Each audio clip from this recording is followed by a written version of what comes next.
بسم الله الرحمن الرحيم، والصلاة والسلام على أشرف المرسلين سيدنا محمد. موضوعنا اليوم بدنا نحكي عن السلكت وكمان الداتا ليست. راح يكون في عندنا تصميمين. أول تصميم بحكي لك اختار الفيلد، هيكون في عندك موبايل وعندك ويب. مثلا في الويب أنا بتعلم جافا سكريبت. التصميم الثاني بحكي لك اختار الكلية، هاي كمبيوتر ساينس، كمبيوتر انجينيرينج، داتا ساينس، انفورميشن سكيورتي. كمان الفرق بين السلكت والداتا ليست انه في الداتا ليست بقدر اعمل سيرش، مثلا هي داتا ساينس. فتعال نطبق الثنتين مع بعض. واول شيء راح نبلش بالسلكت. في البداية انشأت لك فولدر جديد 25 فور بارت 5، وبداخله في عندك ملف الاندكس دوت اتش تي ام ال. داخل الاندكس راح تلاقي كل الكود اللي كتبناه لحد الجزء الرابع. اول شيء بدنا نضيف هنا سيكشن. هاي سيكشن. داخل السيكشن بده يكون في عندنا ليبل. امسح الفورم مش بحاجة إلها، وكتبت هنا select a field وعامل هنا to space. بعد الليبل بدي أضيف تاج اسمه select. أول إشي بيحكي لي اكتب لي هنا اسم السلكت، بدي أكتب له field. معنى كلامي لما أختار أي خيار راح يتخزن داخل متغير اسمه field. الاي دي ما في حاجة إلها. داخل السلكت في عندنا تاج اسمها option، هيقول لي أعطيني الفاليو، بدي أحكي له مثلا جافا. بعد هيك بدي أكتب هنا كمان جافا، وبدي أضيف كمان أوبشن. بدي أكتب هنا كوتلين، أنسخها زي ما هي كوبي، وهي كنترول في. خلي الكي تكون كابيتال. سيف، وتعال نشوف النتيجة. جو لايف. طلع هنا سيلكت أفيل، عندي هنا جافا وعندي هنا كوتلين، لكن كان في مكتوب موبايل وبداخله جافا وكوتلين، وويب وبداخلها HTML و CSS وجافا سكريبت. كيف ممكن نسويها الحركة هاي؟ هون بيجي عندنا تاج جديدة اسمها اوبشن جروب. طيب كيف؟ أول إشي راح أكتب OBT وبعدين جروب، اختصار اوبشن جروب. بداخل الاوبشن جروب راح أضيف التو اوبشن اللي سويتهم، هاي كنترول اكس كنترول في. بداخل الاوبشن جروب في اتريبيوت اسمه ليبل، وهون بدي أكتب مثلا موبايل. تعال نشوف النتيجة. موبايل جافا كوتلين، يبقى بحكي لك داخل الموبايل في عندي جافا وكوتلين. طيب تعال نضيف الويب، هاي كوبي، هاي كنترول في. هون بدي أحكي له ويب. بقدر أختار نفس الكلمة بس بستخدم كنترول دي. كنترول دي بتضوي لي على الثنتين، شفت كيف؟ هاي ديليت، وبدي أكتب هسه مثلا HTML.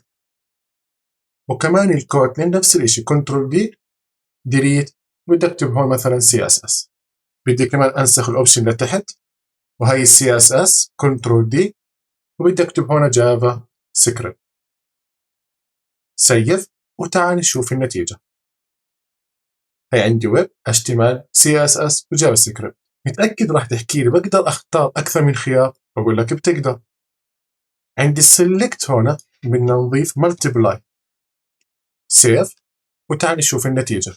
مثلا أنا هسه كبست على الجافا. في الويندوز تكبس على الكنترول عشان تختار أكثر من خيار.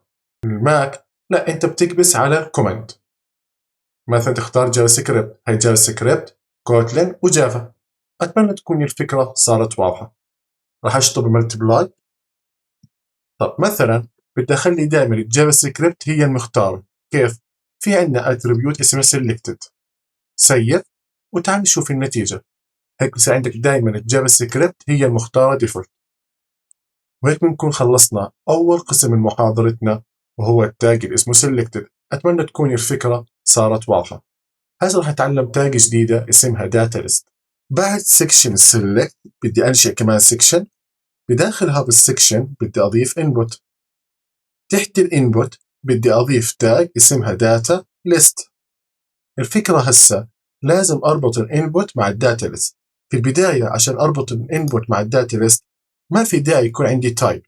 بدي أشطب التايب، بدي أضيف تاج اسمها ليست، وبدي أضيف هنا كوليج. هسه هاي الكوليج هي كلية، بدي أعمل كوبي. وفي عندي هنا في الداتا ليست في عندي خاصية اسمها ID. بعد يعني كنترول في. فهيك أنا هسه ربطت الانبوت مع الداتا ليست.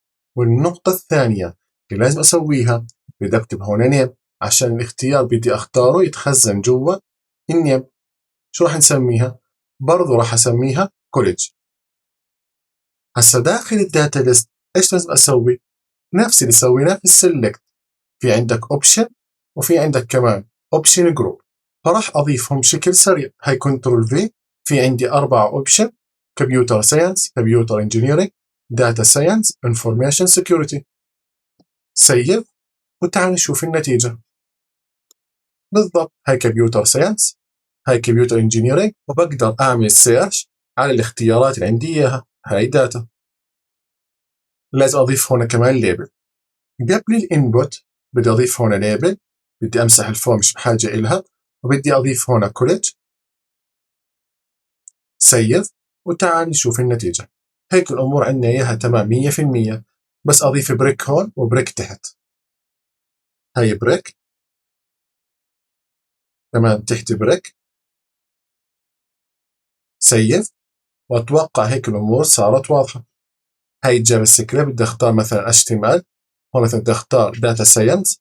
هاي سبميت، فحكالي في الفيلد أنا خزنت لك HTML، في الكوليدج خزنت لك داتا ساينس. أتمنى كانت أفكارنا واضحة، ونشوفكم إن شاء الله في المحاضرة القادمة، ويعطيكم العافية.